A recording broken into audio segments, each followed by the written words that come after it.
그 표정이. 안녕하세요. 안녕하세요. 오늘 제가 준비한 말씀은 하나님을 믿는 것이 무엇인가, 또 우리가 믿는 하나님은 어떠한 하나님인가, 그리고 그 믿을 때에 어떻게 우리가 믿을 수 있는가 하는 이러한 문제를 사도행전 9장을 통해서 말씀을 드리겠습니다. 사도행전 9장 3절부터 10절까지 우선 그 내용을 잘 모르시는 분도 있으니까 한번 같이 읽고 시작하겠습니다.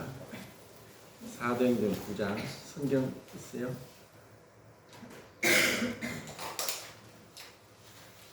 9장 3절부터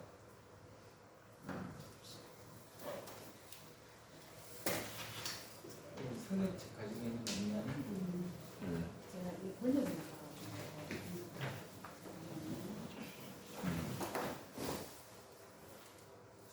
나가가지고. 9장 3절부터 10절까지 읽겠습니다. 한번 읽어줄래요? 사울이 길을 가다가 다마섹에 가까이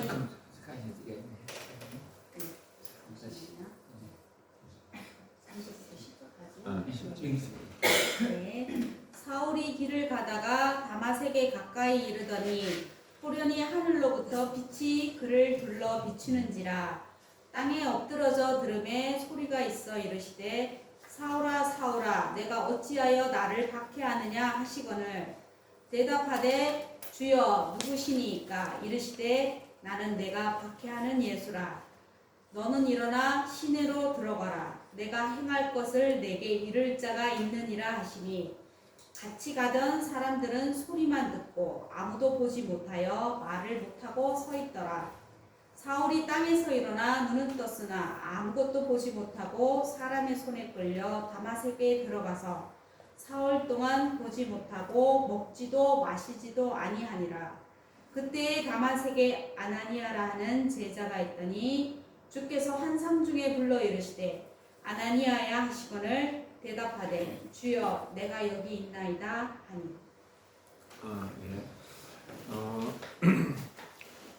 그 신약 성경이 27권인데 그 중에 이제 14권을 기록한 사람이 이제 바울이라는 사람이고, 그가 믿기 전에 이름이 이제 사울이었어요. 근데 그 사울이 예수님을 어떻게 믿게 됐는가를 이제 여기서 기록하고 있어요.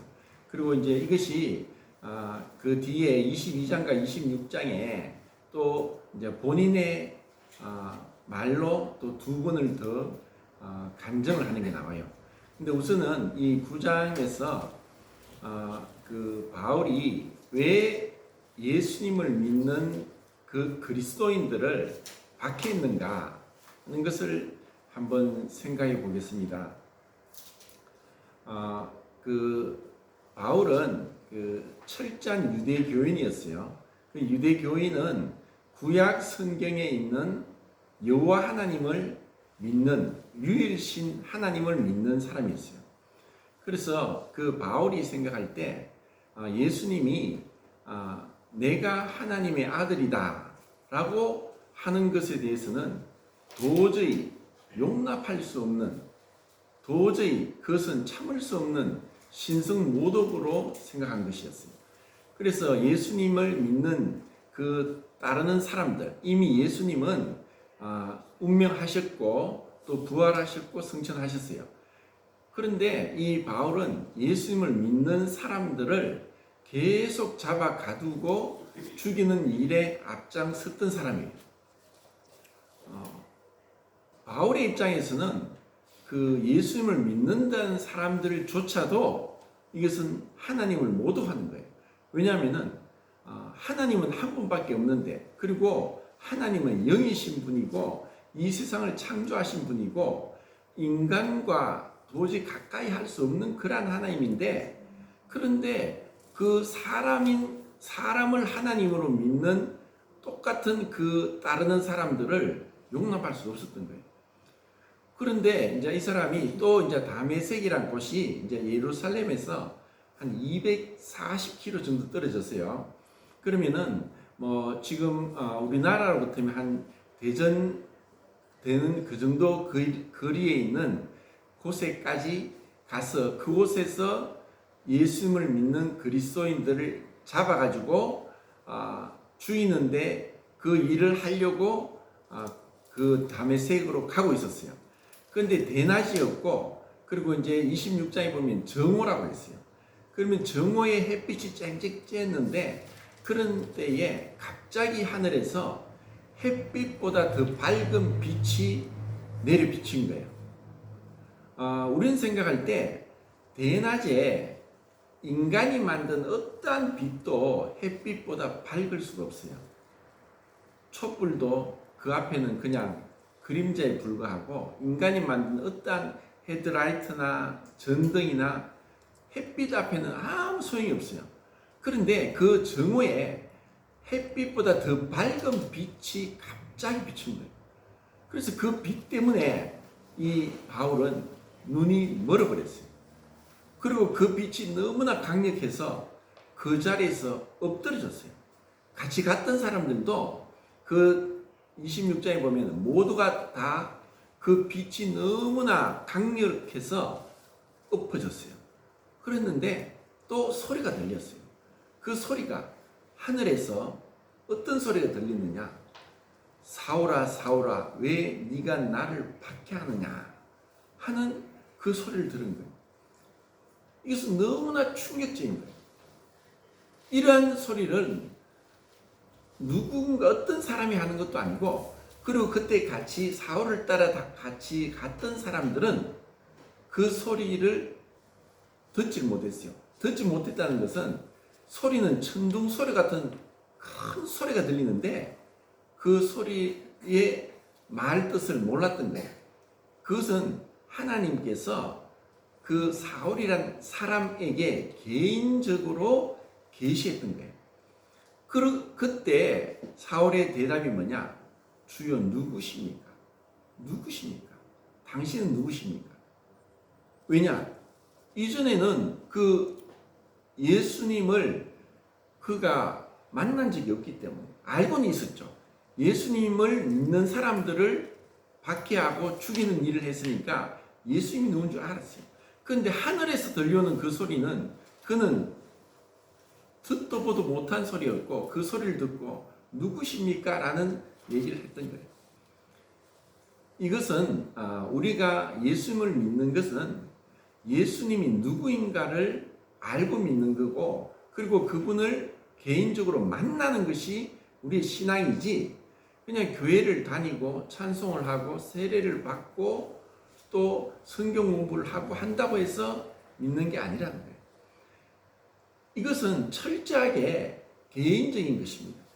그리고 이 신앙은 아는 것이라는 것이 신앙인데, 우리가 누구를 안다고 할 때 우리나라 대통령이 윤석열 대통령이신데, 우리 가운데 지금 대통령이 윤석열 대통령인 걸 모르는 사람이 없을 거예요. 다 알죠, 그죠? 다 알고 있죠. 그러면은 윤석열 대통령이 나를 아는가? 나를 아는가? 나를 알까요? 모릅니다. 네. 왜 모르죠? 만난 적이 없으니까. 자, 이 사울은 예수님을 만난 적이 없어요. 자, 그런데 그 10절에 보면은 아나니아라는 제자가 있는데, 아나니아를 예수님이 부르셨어요. 근데 그 아나니아가 뭐라고 대답했습니까? 내가 여기 있나이다. 네. 주여 내가 여기 있나이다. 이것은 아나니아는 예수님을 믿는 사람이고 만난 사람이고, 그래서 아나니아라고 불렀을 때 주여 내가 여기 있나이다 라고 대답할 수 있었던 거예요. 이것이 믿는 사람과 믿지 않는 사람의 차이예요. 이것은 예수님과의 개인적인 관계를 맺는 것이 참된 신앙이라는 거예요. 그러면 예수님은 그때 사울이 주여 누구십니까? 라고 했을 때 나는 네가 박해하는 예수다. 자, 여기서 우리는 무엇을 알 수 있냐면은 사울은 예수님을 믿는 사람들을 박해고 죽였어요. 그런데 하늘에서 들린 예수님의 음성은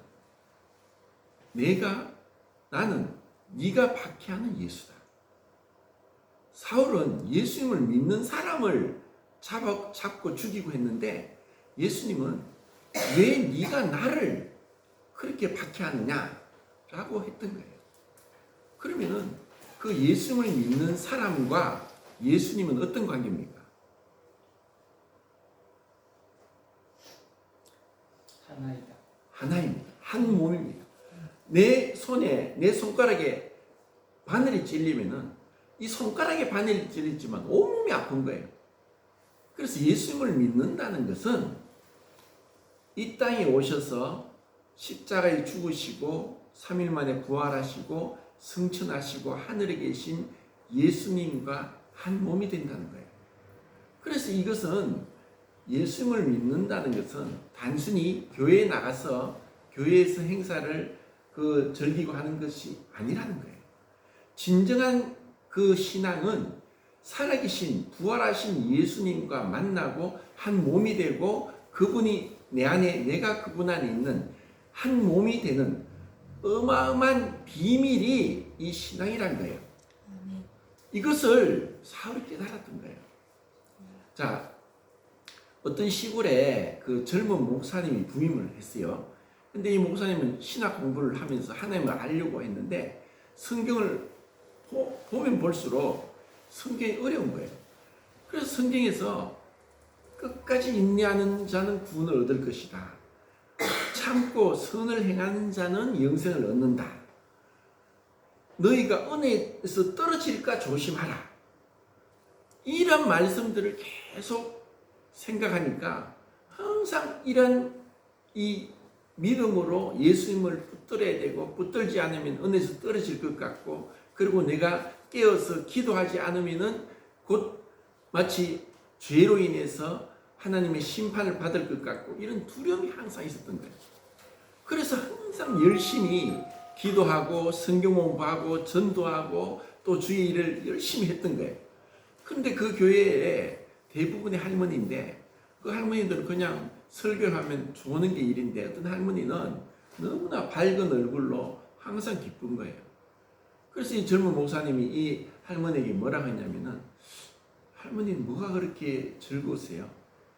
하니까 내가 예수님을 믿는데 안 즐거울 수가 있느냐 이렇게 얘기하는 거예요. 그래서 젊은 목사님이 할머니 아무리 예수님을 믿어도 예수님 손에서 손가락 사이로 떨어질 수 있지 않느냐.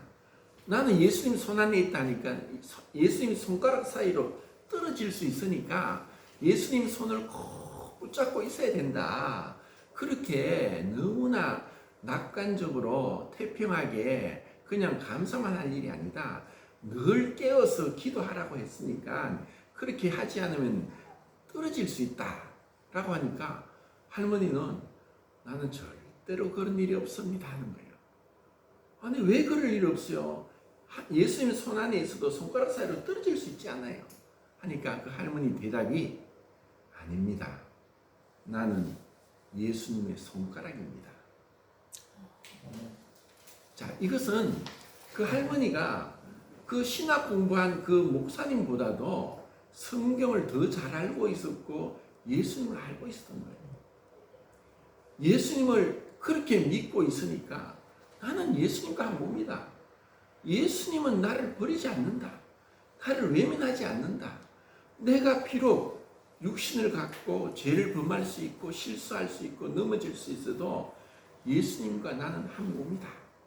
이런 것을 깨달았기 때문에 늘 그렇게 감사하고 기뻐할 수 있는 거예요. 이것을 우리가 아는 거거든요. 이것은 뭐 우리가 외운다고 되는 것도 아니고 의지적으로 하는 것도 아니에요. 이것은 너무나 중요한 거예요. 그런데 이 사울이 예수님을 만나고 눈이 멀었는데 3일 동안 눈이 멀었어요. 3일 동안 안 보이는 거예요. 그런 가운데 아무것도 먹지 않았어요. 안 먹었다 그랬어요. 왜 안 먹었을까요? 왜 그는 3일 동안 아무것도 먹지 않았을까요? 못 먹은 게 아니라 안 먹었다고 그랬어요. 그게는 충격이었던 거예요. 왜 그는 3일 동안 식음을 전폐할 정도로 그가 충격을 받았던 건 무엇이냐? 내가 핍박하던 예수님을 믿는 자들, 그 예수가 하나님이네 하는 것을 깨달았던 거예요. 이 사울이 나중에 몇 절인가 17절인가 17절이 뭐죠? 형제 사울아 주곧 내려오는 길에서 나타나신 예수께서 나를 보내 너를 다시 보게 하시고 성령으로 충만하게 하신다. 네. 사울이 예수님이 하나님의 아들이고 20절 맞죠? 네, 20절. 예, 20절 읽어볼까요? 예. 즉시로 각 회당에서 예수가 하나님의 아들이심을 전파하니. 예. 자, 사울이 이제 어떤 변화가 있었냐면은 예수님이 누구시냐? 예수님은 하나님의 아들이시다. 그것을 전파한 거예요. 이것이 그러면은 하나님의 아들은 하나님입니까? 하나님이 아닙니까?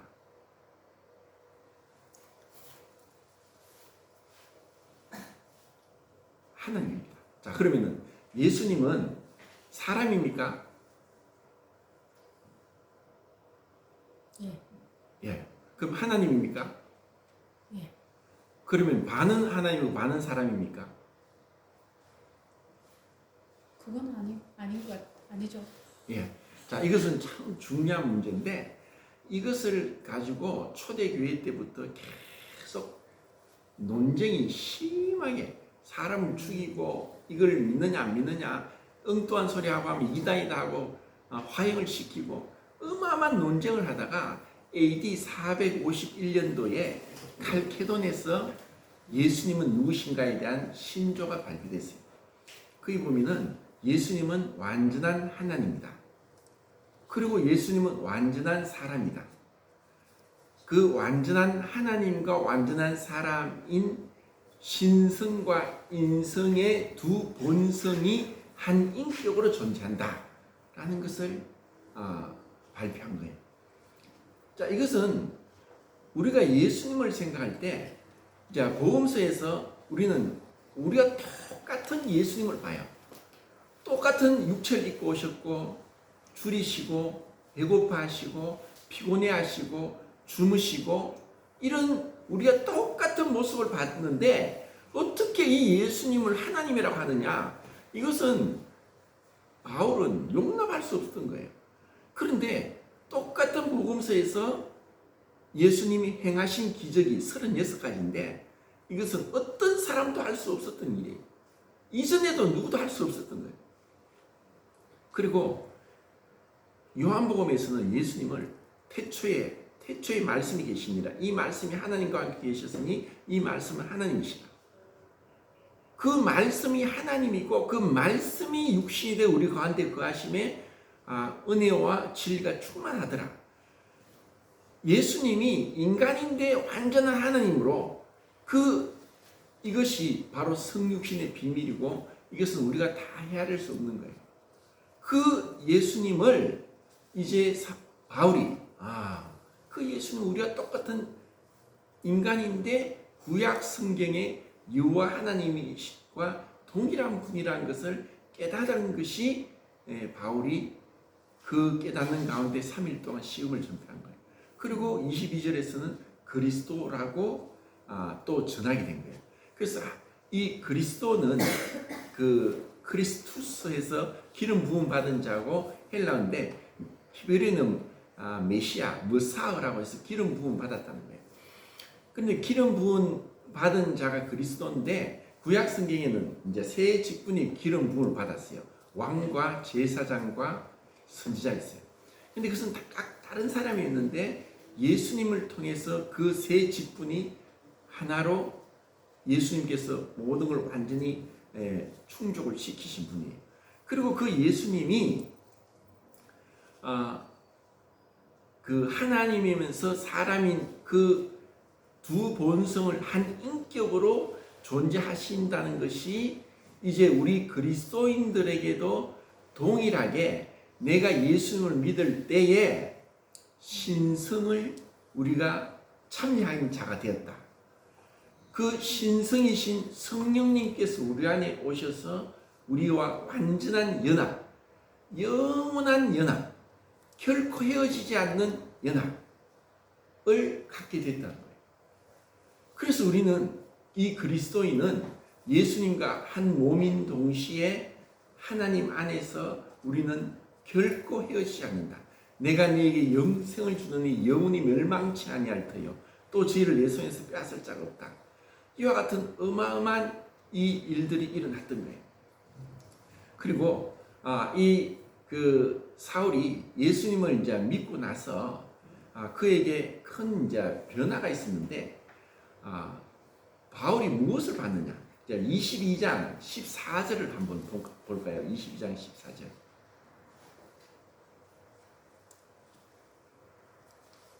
읽겠습니다. 시작.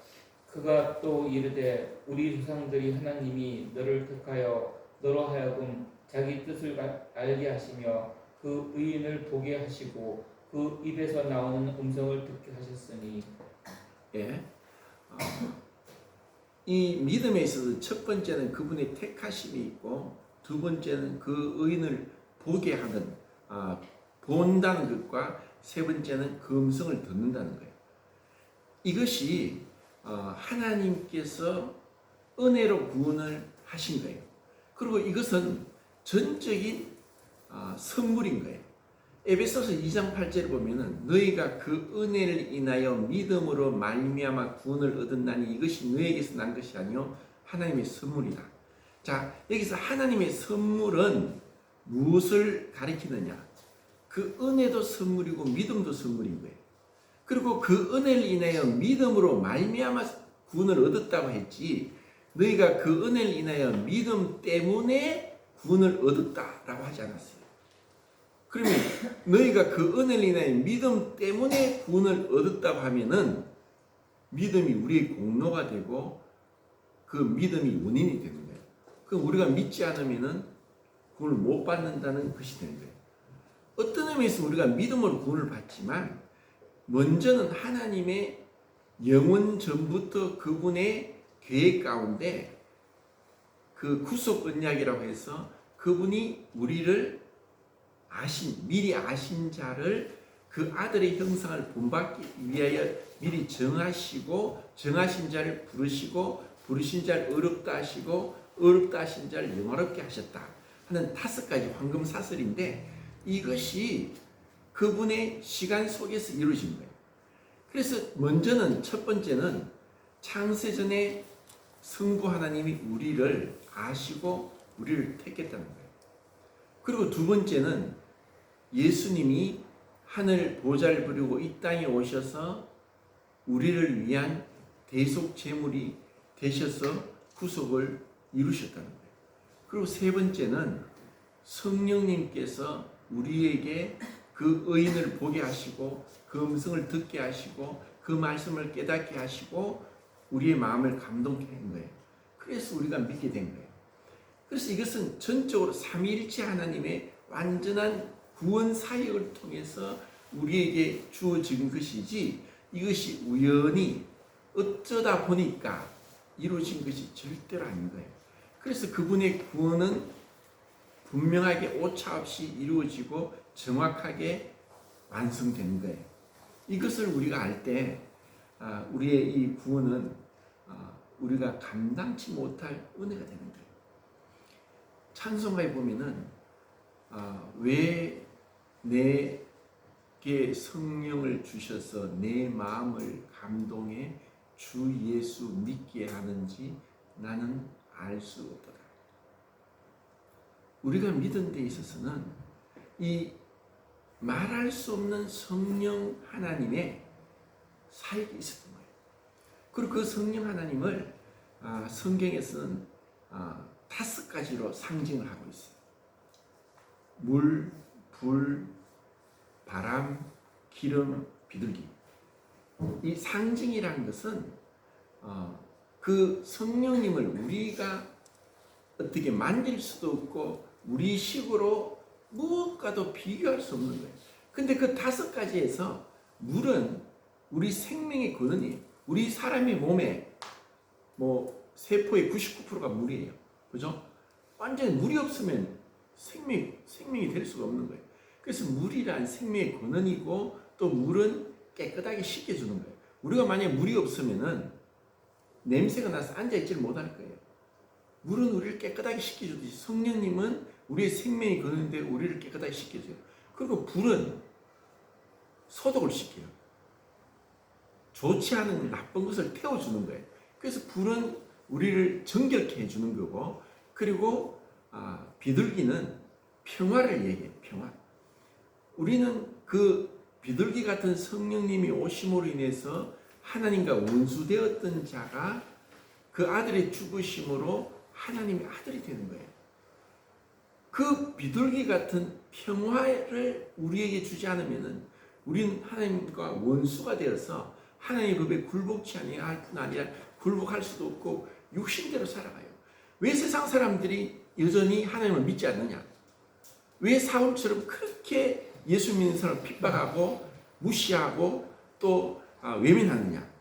그것은 비둘기 같은 평화의 성령님의 사역이 없었기 때문에 그래요. 그리고 또 하나, 기름. 자, 이 기름은 좀 쉽게 말해가지고 우리가 모든 삶에 있어서 우리의 생활에 있어서 기름이 없으면 아무것도 안 돼요. 기름은 이제 팻도 있고 오일도 있는데 둘 다 똑같아요. 아무리 좋은 자동차도 기름 없으면 못 가고 아무리 좋은 기계도 윤활유가 없으면 기가 멈춰버려요. 그리고 우리 몸에도 기름과 같은 역할을 하는 게 있어요. 그게 뭐냐면은 뼈와 뼈가 단단한데 뼈와 뼈를 관절이 부드럽게 그것을 연결시켜줘요. 그리고 기름은 우리가 음식을 할 때도 반드시 필요해요. 그리고 기름은 부어지면은 모든 곳에 다 스며들어가지고 부드럽게 할 뿐 아니라 하나로 연합시켜 주는 거예요. 그래서 그 성령을 기름이라고 했을 때 그 기름 부음은 하나님과 우리가 마치 그 그리스도인들을 박해했는데 그 그리스도인을 박해하는 것은 부활하시고 승천하신 예수님을 박해하는 것과 똑같이 기름 부음을 받아서 연합되어 있으니까 예수님을 박해하는 것과 똑같은 거예요.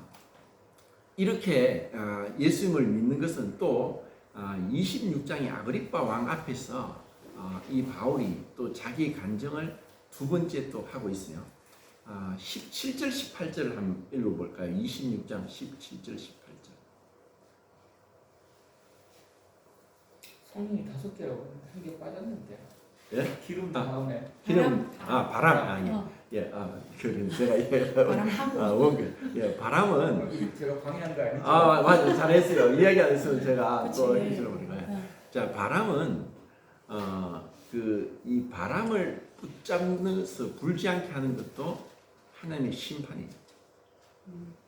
바람 계시록에 보면 바람을 못 불겠다 하는. 바람이 안 불면은 나무가 자랄 수 없고 나무의 위에까지 수분과 체간을 통해서 뿌리에서 10m, 20m, 30m 그 나무 잎까지 수분과 체간으로 영양분이 올라갈 수가 없어요. 바람이 없으면은 식물이 자랄 수도 없고 또 이 식물이 바람에 씨앗이 날리면서 이 생태계가 보존돼요. 이 바람이 없으면은 예를 들어 가지고 우리 이제 지구가 이제 70%가 물이고 30%가 육지인데 그 육지의 5분의 1이 사막이에요. 근데 그 사막이 나무를 다 심으면 어떻게 될까? 사막에 나무를 다 심어버리면은 우린 죽어요. 왜 죽느냐? 소통이 안 돼서. 그 나무에서 산소를 뿜어내거든요. 근데 지금 공기 중에 산소는 분포도가 21%예요. 그럼 우리 21%가 우리 몸에 적응이 돼가지고 있는데 사막에 전부 나무가 심어지면은 이 공기 중에 산소 분포도가 40%까지 올라가요. 우리는 적응이 안 돼. 우리는 21%에 적응되도록 설계됐기 때문에 적응이 안 돼요. 숨도 못 쉬고 이거 죽게 돼요. 그리고 계속 불이 나, 화재가 나. 산소가 너무 많으니까 지금도 아마존에는 나무가 너무 많아가지고 산소가 너무 많이 나오다 보니까 계속 불이 나서 꺼지질 않아요. 그리고 그 사막의 열로 인해서 뜨거운 공기가 위로 확 올라가니까 뜨거우면 위로 올라가거든요. 그러면 찬바람이 그 안으로 들어와서 대기의 그 순환이 되는 거예요. 그래서 이것은 정말 하나님의 놀라운 그 계획 가운데, 그리고 1년에 이 사막의 바람에 날려가지고 얼마나 그 공기 중에 흩어지냐면 1억 8천만 톤이 이 바람이 날려서 공기 중에 나가는데 그것의 한 10% 20%가 아마존으로 가요. 그러면 그 사막의 그 모래에는 미네랄이 풍부하기 때문에 이 아마존의 지구의 허파라는 곳에 계속 영양분을 공급하는 거예요. 우리는 이 모든 것이 자연적으로 저절로 우연히 되었다고 생각하지만 과학을 알면 알수록 하나님의 완전한 미세 조정, 이 설계에 감탄할 수밖에 없고 놀랄 수밖에 없는 거예요. 자, 그럼 바람은 또 능력을 상징하는데 이 바람으로 인해서 사실 이 능력의 성령의 역사로 구원의 역사가 일어나고 또 우리가 회개하게 되고 우리가 정말 주님 앞에 엎드러지게 되는 그것이 바로 이 성령의 역사예요. 이 바람의 역사라는 거죠. 자, 이렇게 이제 5가지가 있는데 이제 26장 17절 18절에 보면은 믿음이 뭔가를 또 얘기를 해요. 한번 읽겠습니다. 26장 17, 18절. 이스라엘과 이방인들에게서 내가 너를 구원하여 그들에게 보내어 그 눈을 뜨게 하여 어둠에서 빛으로 사탄의 권세에서 하나님께로 돌아오게 하고 죄 사함과 나를 믿어 거룩하게 된 무리 가운데서 기업을 얻게 하리라 하더니. 자, 이것은 누구의 말이죠? 바울입니까? 예수님. 예수님의 말씀입니다. 자, 예수님이 믿는 것은 뭐냐면은 그 눈을 뜨게 합니다. 자, 이 눈을 뜬다는 것은 지금 제가 시각장애 1급이래요. 그리고 글자가 안 보여요. 그리고 옆에 있는 얼굴이 안 보여요. 얼굴이. 내 얼굴도 못 봐요. 그거를 안 본 지 오래됐어요. 그러니까 얼굴에 뭐가 묻어있는지도 몰라요. 그러니까 눈이 안 보이면은 사실 많은 어려움이 있어요. 장애가 있어요. 앞이 안 보이니까. 그런데 예수님을 믿지 않는 사람은 눈뜬 봉사예요. 그 눈을 뜨는 것이 믿음인 거예요. 눈을 뜨면은 옳고 그름을 알게 돼요. 눈을 떴으니까. 눈 뜬 사람한테 저 시궁창에 들어가라면 아무도 안 들어가죠. 눈을 뜬 사람은 이 죄가 얼마나 무섭고 더러운 걸 알기 때문에 우리가 이 믿음으로 자신을 지키고 거룩하게 하는 거예요. 그 눈을 뜨게 하여 어둠에서 빛으로. 자, 어두운 가운데서 빛으로 옮겨지는 것이 믿음입니다. 아직까지 어두움에 있는 사람들이 너무나 많아요. 그 어두움에서 빛이라 하신 그 하나님께서 하나님을 아는 그 빛, 예수 그리스도의 얼굴에 있는 하나님의 빛을 아는 그 빛을 우리에게 비추실 때 예수님이 누군지 알고 그분을 믿고 만나게 될 때 그때 우리는 어둠에서 빛으로 사단의 권세에서 하나님께로 돌아오게 되고 죄사함과 예수님을 믿어 거룩하게 된 무리 가운데서 한 무리 가운데서 기업을 얻게 되는 것. 그래서 예수를 믿는 사람은 남이 아닌 거예요. 한 몸인 거예요. 예수님과 한 몸이고 믿는 사람과 한 몸이고. 지금은 우리가 그걸 실감을 못하죠. 천국에 가면 왜 천국이냐? 모두가 다 내 몸이니까 내 몸같이 소중하고 내 몸을 사랑하지 않는 사람이 없듯이 사랑하는 거예요. 이것을 우리는 천국에서 경험하게 되고 이 땅에서도 믿음으로 그걸 경험하는 거예요. 이렇게 어마어마한 그 신앙의 비밀이 이 안에 다 담겨져 있고 그것을 이 사울이라는 사람이 그 다메섹 도상에서 예수를 만남으로 그 인생이 변화됐던 거예요. 우리에게는 믿음은 어떻게 보면 처음에 제가 이것을 볼 때 사울은 특별한 사람이니까 하나님 그를 택하셨고 그를 이방에 전하기 위한 그 그리스도를 전하기 위한 자로 삼았기 때문에 특별하게 이렇게 구원을 받았다라고 생각할지 모르지만 8장에서 구원받는 자가 누구냐면은 에도피아 네시가 있어요. 그리고 10장에서 구원받는 사람은 이방인 고넬료가 있어요. 그러면은 이제 그 종족으로 얘기하면은 바울은 셈족이고 에도피아 네시는 함족이고 이방인 고넬료는 야벳족이에요. 자, 노아의 세 아들의 그 조상들이 그 세 사람의 다 그렇게 구원을 받았어요. 근데 그것은 특별한 하나님의 역사였어요. 성령의 역사가 아니면 에도피아 네시에게 빌립이 갈 수도 없었고 성령이 주님께서 베드로에게 환상을 통해 보여주지 않았더라면 고넬료도 환상을 보지 않았더라면 만날 수 없었어요. 이런 하나님의 삼일체 하나님의 살아계신 역사로 그렇게 이 구원을 받게 됐는데 우리가 구원받은 것도 우리는 다 몰라요. 우리는 생각할 때 나 우연히 복음을 들었고 누군가 나에게 복음을 전해줬는데 내가 마음이 착해서 그것을 믿었다라고 생각할지 모르지만 절대로 그런 게 아니에요.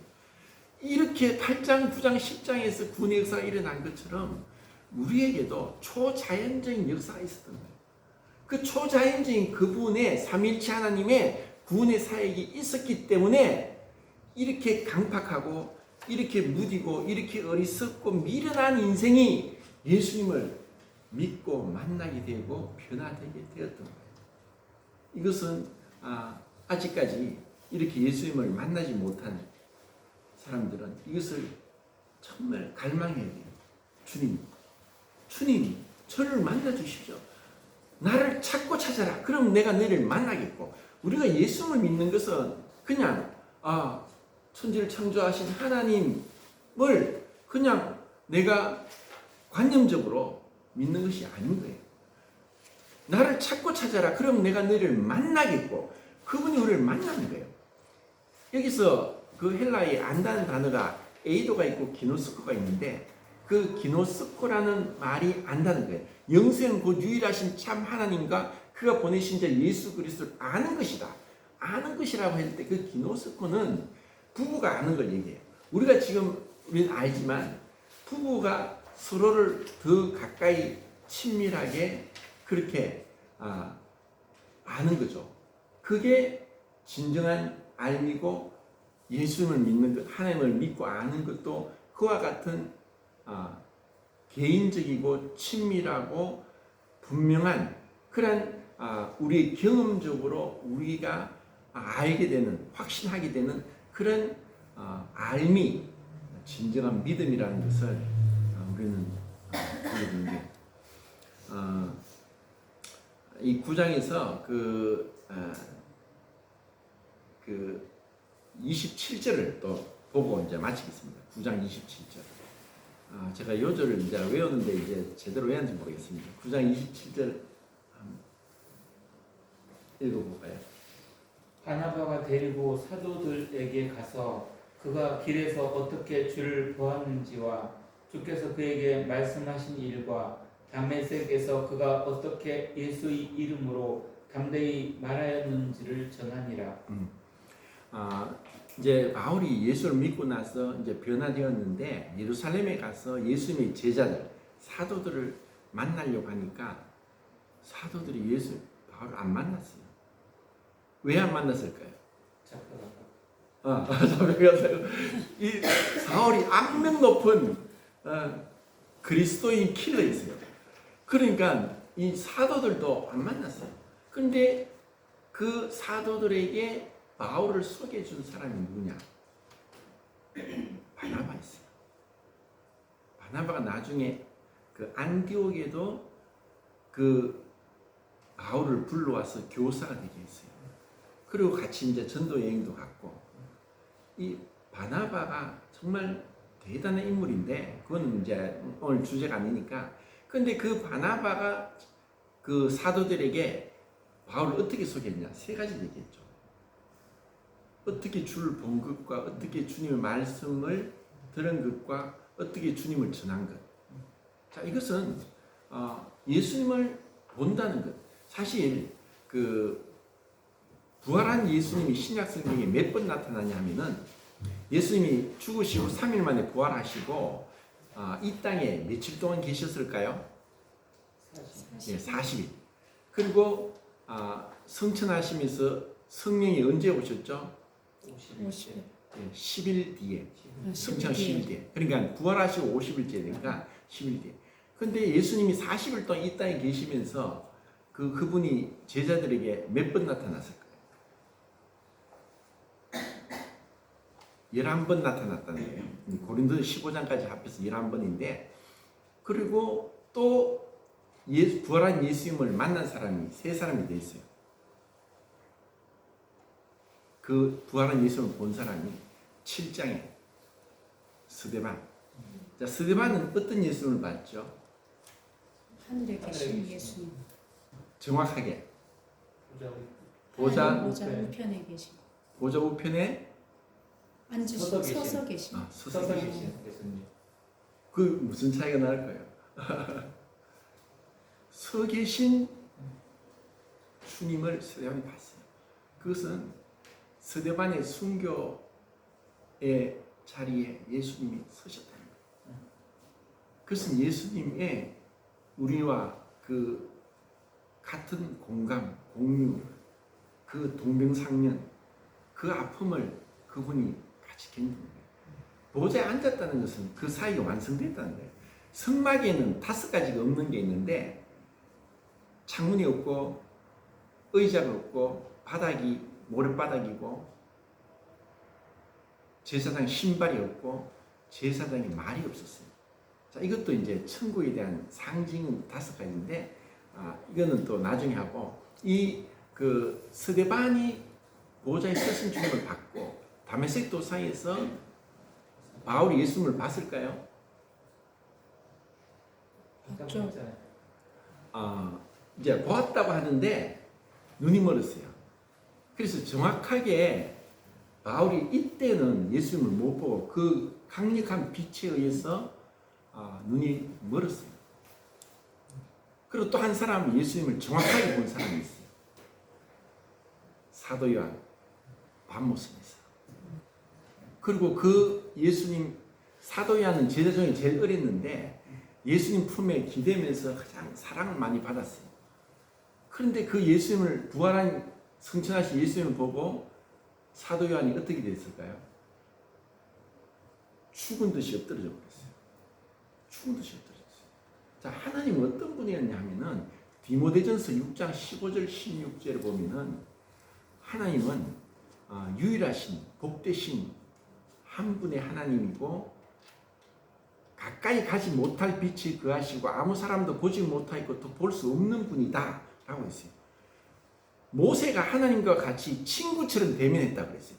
그래서 40일 동안 밥도 먹지 않고 물도 안 마시고 시내산에서 율법을 가지고 왔는데 그 얼굴에 빛이 났어요. 그런데 모세가 구원받은 자로서 가장 아름다운 기도를 했는데 그 기도가 뭐냐? 주여, 주의 영광을 보게 하소서. 주님을 보게 해달라고 했어요.